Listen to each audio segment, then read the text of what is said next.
హరే కృష్ణ. ఓం నమో భగవతే వాసుదేవాయ. ఓం నమో భగవతే వాసుదేవాయ. ఓం నమో భగవతే వాసుదేవాయ. ఓం నమో భగవతే వాసుదేవాయ. ఓం నమో భగవతే వాసుదేవాయ. ఓం నమో భగవతే వాసుదేవాయ. నారాయణం నమస్కృత్య నరం చైవ నరోత్తమం. నారాయణం నమస్కృత్య నరం చైవ నరోత్తమం. దేవీం సరస్వతిం వ్యాసం తతో జయముదీరయేత్. దేవీం సరస్వతిం వ్యాసం తతో జయముదీరయేత్. నష్టప్రాయేష్వభద్రేషు నిత్యం భాగవత సేవయా. నష్టప్రాయేషు అభద్రేషు నిత్యం భాగవత సేవయా. భగవతి ఉత్తమ శ్లోకే భక్తిర్భవతి నైష్టికీ. భగవతి ఉత్తమ శ్లోకే భక్తిర్భవతి నైష్టికీ. హరే కృష్ణ. ఓం అజ్ఞానతిమిరాంధస్య జ్ఞానాంజనశలాకయా చక్షుర్మిలితం యేన తస్మై శ్రీగురవే నమః. నమో ఓం విష్ణుపాదాయ కృష్ణప్రేష్టాయ భూతలే శ్రీమతే భక్తివేదాంత స్వామినితి నామినే. నమస్తే సారస్వతే దేవే గౌరవాణి ప్రచారిణి నిర్విశేష శూన్యవాది పాశ్చాత్యతీష్టారిణి.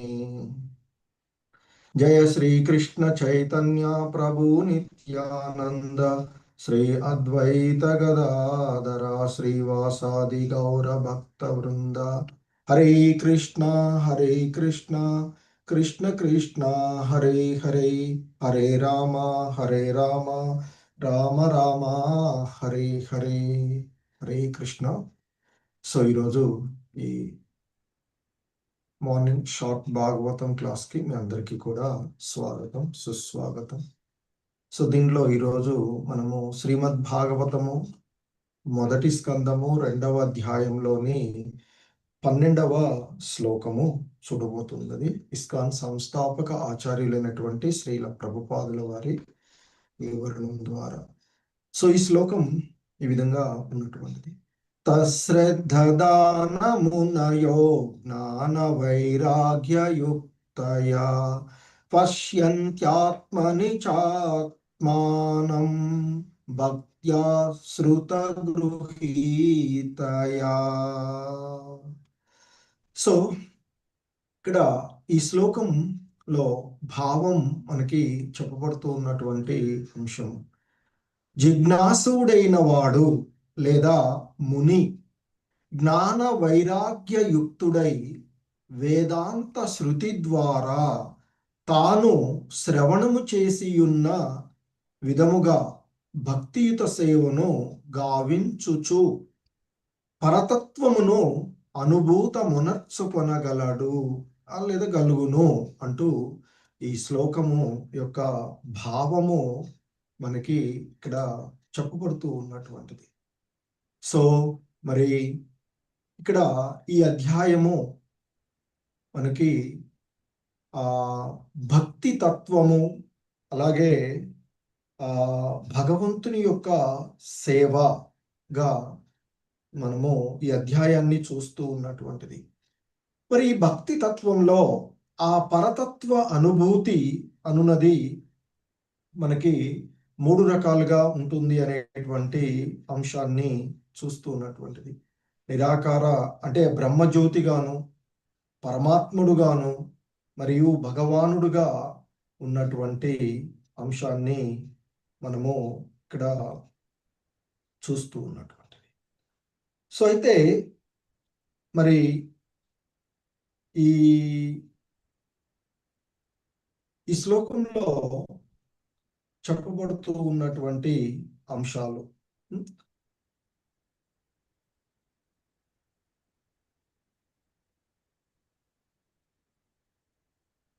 తత్శ్రద్ధదానామునయో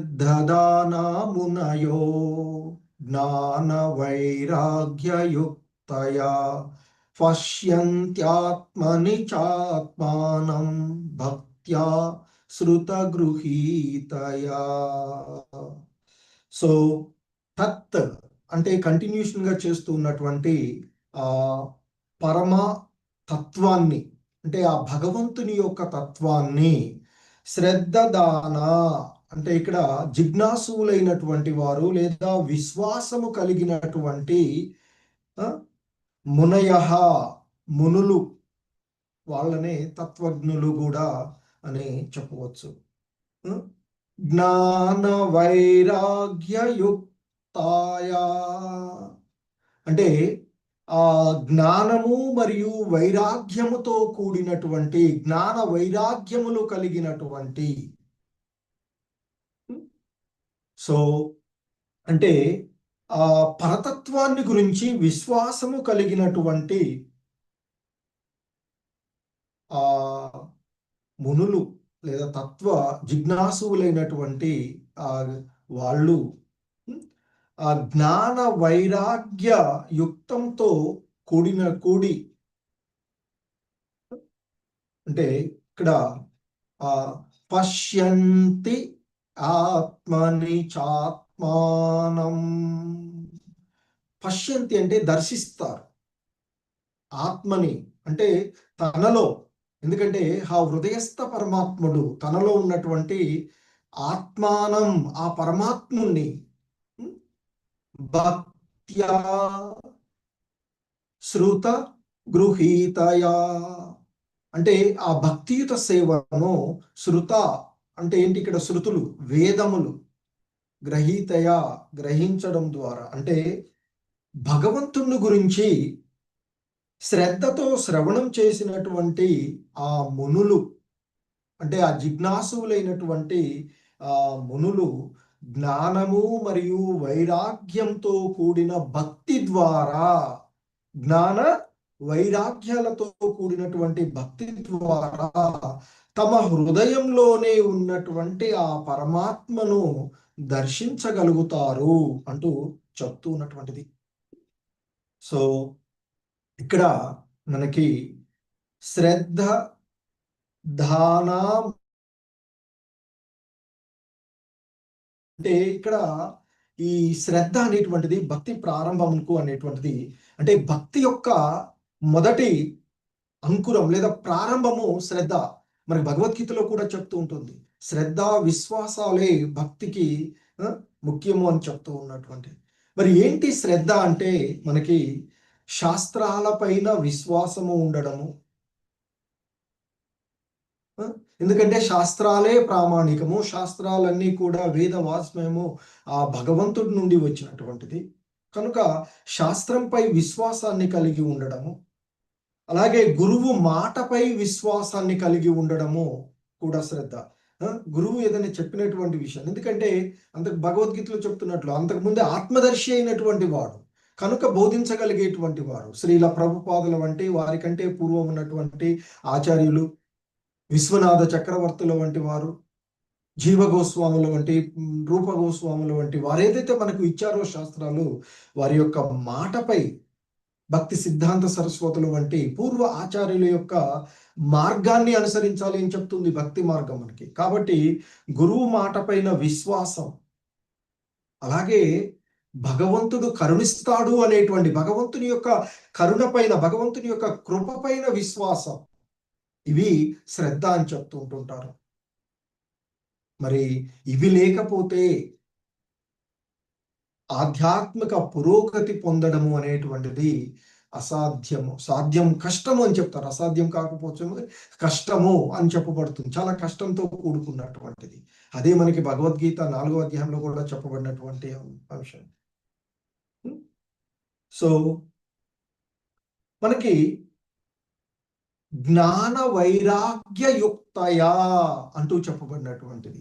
అంటే జ్ఞాన వైరాగ్యములతో కూడినటువంటి జ్ఞానము మరియు వైరాగ్యము భక్తికి సహజమైనటువంటి ఫలితాలు. అంటే భక్తిలో మనం పురోభివృద్ధి చెందుతూ ఉన్నాము అంటే మనలో జ్ఞానము, ఆ పరతత్వాన్ని గురించినటువంటి జ్ఞానము పెరుగుతుంది. ఎప్పుడైతే భక్తిలో పురోభివృద్ధి చెందుతూ జ్ఞానం పెరుగుతున్నాయో ఆటోమేటిక్ గానే వైరాగ్యం కూడా కలుగుతూ ఉంటుంది. ఈ భౌతికమైనటువంటి విషయాల ఎడ వైరాగ్యం కలుగుతూ ఉంటుంది. సో సహజ భక్తికి ఇక్కడ మనకి సహజ భక్తి యొక్క ఫలితాలు అవి అని చెప్తారు. సహజ భక్తిని మనం చేస్తూ ఉంటే కలిగేటువంటిదే జ్ఞానము మరియు వైరాగ్యము. అందుకే మనకి పూర్వ ఆచార్యులైనటువంటి శ్రీల విశ్వనాథ చక్రవర్తుల వారు, విశ్వనాథ చక్రవర్తి ఠాకూర్ల వారు చెప్తారు, భక్తి సూర్యుడులా ఉదయిస్తే, ఇటువంటిది సూర్యుడులా ఉదయిస్తూ ఉంటే జ్ఞానము మరియు వైరాగ్యము వాటంతట అవే స్వయంగా వస్తూ ఉంటాయి. ఎలాగైతే ఉదయిస్తూ ఉంటే సూర్యకాంతి, వేడి వెలుతురు ఇవన్నీ కూడా వచ్చేస్తూ ఉంటాయి. అలాగే భక్తి అనేటువంటిది ఒక వ్యక్తిలో ఉందనుకోండి, ఆటోమేటిక్ గా ఆ భక్తుడిలో జ్ఞానము మరియు వైరాగ్యాలు స్వయంగానే వస్తాయి. వాటి కోసం హరే కృష్ణ ప్రభు వినిపిస్తుందా?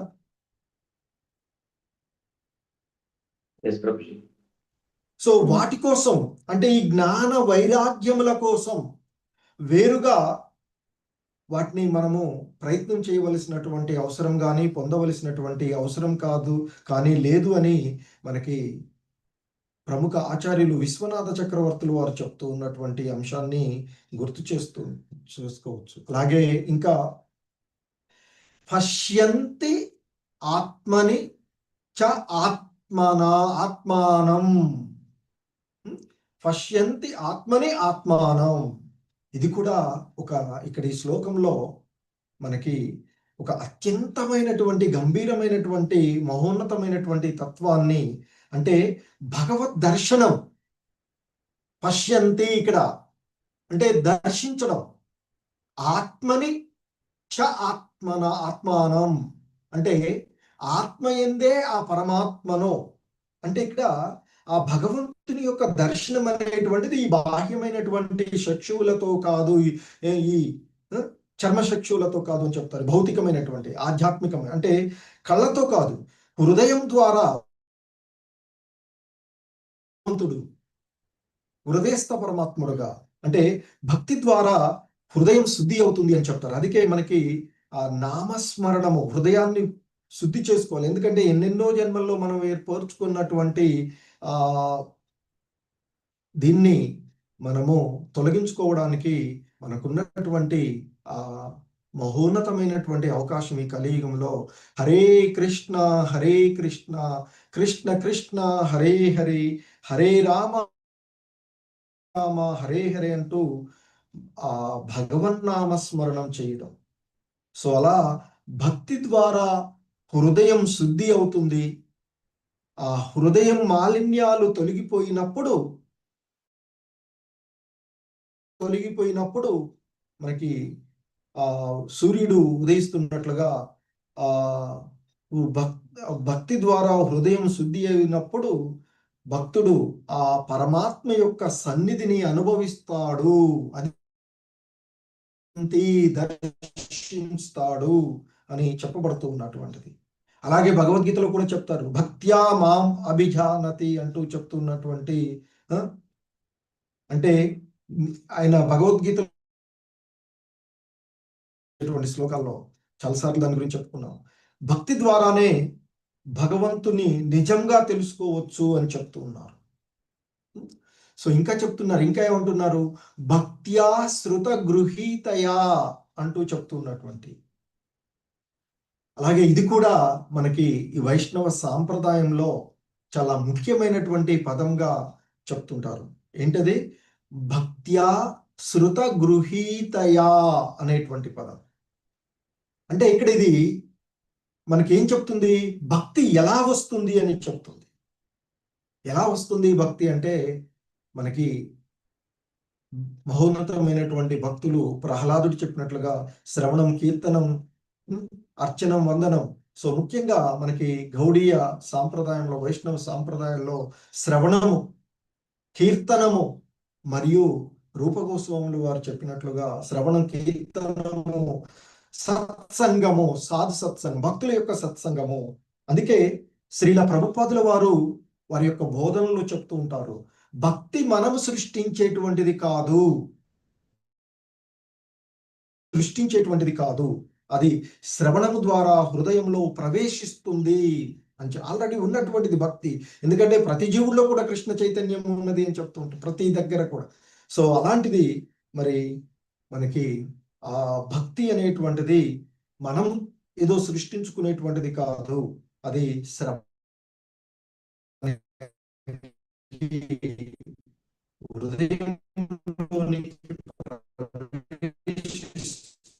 ఉంది అని చెప్తూ ఉంటారు. అందుకేటువంటి సాధన. అందుకే నవవిధ భక్తి మార్గాలలో శ్రవణము సరళమైనది, ప్రధానమైనదిగా చెప్తుంటారు, అత్యంత ముఖ్యమైనదిగా చెప్తూ ఉంటుంటారు. సో మరి ఇంకా మనకి ఆ దేవదేవుడైనటువంటి ఆ పరమాత్ముని అంటే భగవంతుడిని భక్తియుత సేవ ద్వారానే మనము ఆ పరమాత్ముని సంపూర్ణంగా అవగాహనం చేసుకోగలము అని చెప్తారు. మరి ఆ వాసుదేవుడే ఆ సంపూర్ణమైనటువంటి పరతత్వము. ఎందుకంటే పరతత్వం యొక్క అనుభూతి బ్రహ్మం గాను, పరమాత్మ గాను, మరియు భగవానుడు, స్వయం భగవానుడు గాను.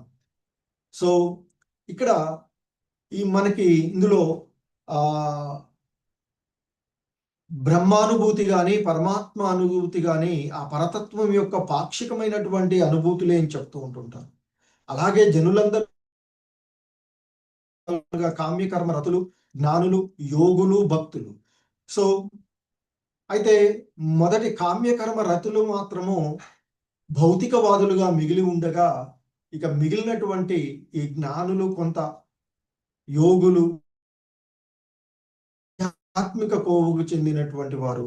సో మరి ఆ వీరిలో కూడా ఆ దేవదేవుణ్ణి అనుభూతి మునర్చుకున్నటువంటి భక్తులు మాత్రమే ఉత్తమ శ్రేణికి చెందినటువంటి వారుగా శ్రీల ప్రభుపాదులు వారు చెప్తుంటారు. ఈ భక్తుల్లో కూడా మనకి 3 రకాలుగా చెప్తారు, కనిష్టాధికారి, మధ్యమాధికారి, ఉత్తమాధికారి.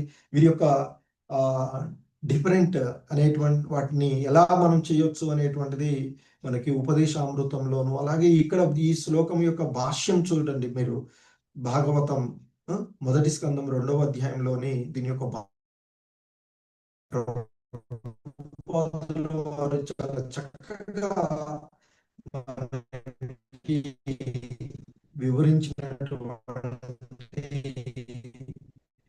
అంశం. సో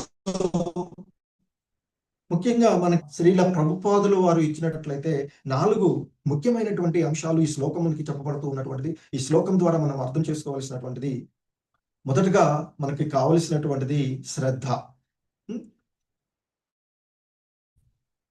ఆ శ్రద్ధ అనేటువంటిది భక్తి ప్రారంభము అని చెప్తాడు. అంటే ఏదైనా ఒక విషయాన్ని గురించి మనం ఆలోచిస్తూ ఉంటే ముందు మనకు దానిపైన శ్రద్ధ కలగాలి. శ్రద్ధ ఉన్నప్పుడే కదా మనం దాన్ని చేయగలిగేది.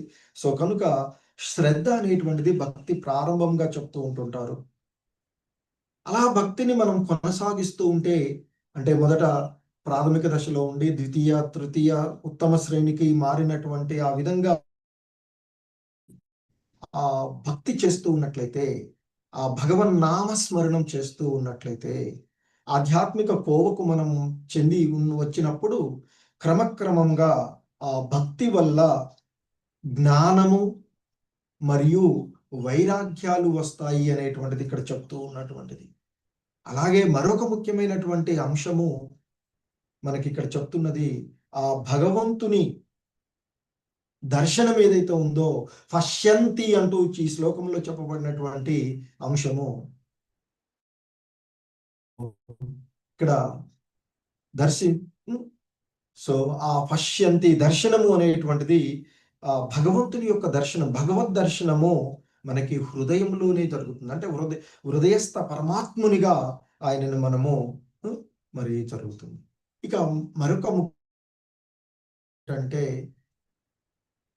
ఇక్కడ శృత వేద గ్రహీత అంటే వేదాలను భక్తియుత సేవ చేస్తూ ఆ భగవతత్వాన్ని గురించి, ఆ పరతత్వాన్ని గురించి వేదాలను, వాటిని, శాస్త్రాలను శ్రవణం చేయడం ద్వారానే భక్తి వికసిస్తుంది అంటూ చెప్తున్నారు.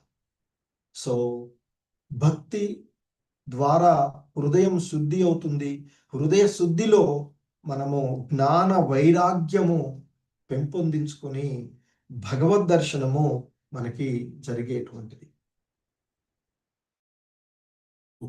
శ్లోకం యొక్క ముఖ్య సారము. సో చాలా అద్భుతమైన, అంటే తదుపరి ఇక ఇది కూడా ఇంకా ముఖ్యంగా మనకి ఇక్కడ ఏం చెప్తున్నారంటే, అనేకమైనటువంటి ప్రామాణికమైనటువంటి ఉన్నప్పటికీ కూడా ఈ భక్తిని ఎప్పుడు కూడా శ్రవణము అనేటువంటిది ఇంకొక ముఖ్య అంశం చెప్తారు.